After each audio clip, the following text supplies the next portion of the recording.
I've been using the S24 Ultra for a week now, and I found 10 things I like and 2 things I don't like. Let's jump into it. We will start with the good part, so you can feel better about the bad part. One of those 2 things, it really is a turn off, but we will get to that in a second. First thing I like about this phone, when I first looked at it, it's its appearance. I mean, look at it, it's a really beautiful phone. It feels premium, and it also feels nice in your hand.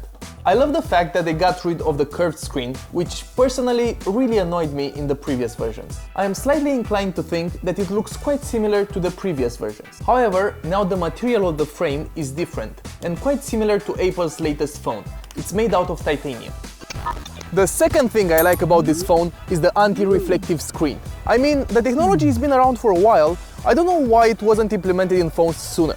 Apart from the fact that you can now take fully advantage of this beautiful screen that has a brightness of 2600 nits, you are not struggling to see your screen in case you have low battery and there's a bright sun outside.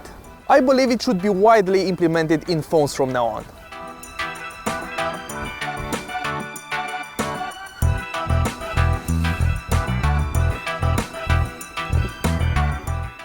The third thing is the camera.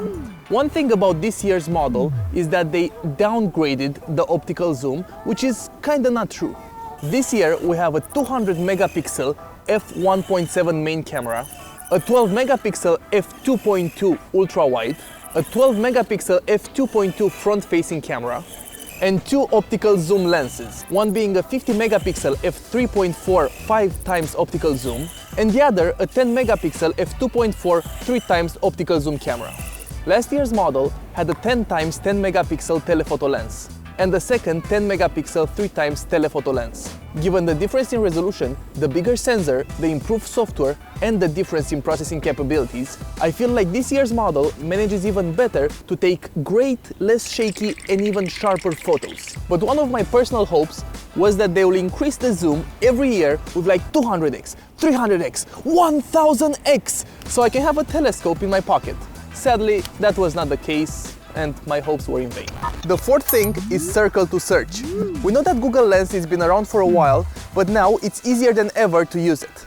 Apart from the thing that I can easily Google anything that I see on my YouTube, Instagram or TikTok, I can just open my camera and Google everything around me in an instant. How cool is that? The fifth thing is the AI photo editor, which was swiftly acquired from the latest Google Pixel. Because for those of you who don't know, Samsung and Google announced a multi-year partnership to bring Google Cloud's generative AI technology to Samsung smartphone users around the globe. What does it do?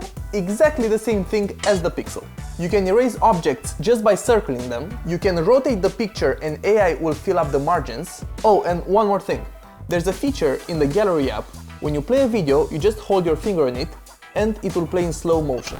The sixth thing is just about the general vibe. Everything moves really smoothly with the adaptive 120Hz screen. Also, they added more animations, which makes the phone more lively, which I personally enjoy.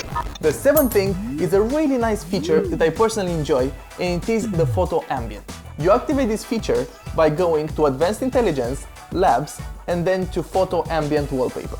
Now your wallpaper will reflect the weather from outside, and, for example, in a picture if there's a subject, the AI will acknowledge it and the rain or snow will fall behind and in front of it. Really nice gimmick. The eighth thing, which is pretty cool, is the live and chat translation feature. If you are texting with someone that doesn't speak your language and you're using the Samsung messaging app, it automatically displays the translation and the original text and sends your translated messages to the other person automatically. It also has this nice thing where it can check your grammar and spelling for errors, and it can rewrite your message using different styles. If you are using the live translation feature while talking to someone, it will translate the call on both ends in real time. When you activate this feature, it will inform the other person that the call is being translated. Oh, it also shows a transcript of the whole conversation in real time on the screen. The ninth thing is the battery. The 5000 mAh battery, which with intensive use lasts me a day with ease. It can almost last 2 days if you switch it to power saving, but who does that? There are even some YouTube videos where people played the same movie on an iPhone 15 Pro Max and on S24 Ultra, and when the Samsung S24 Ultra had 50%, the iPhone died.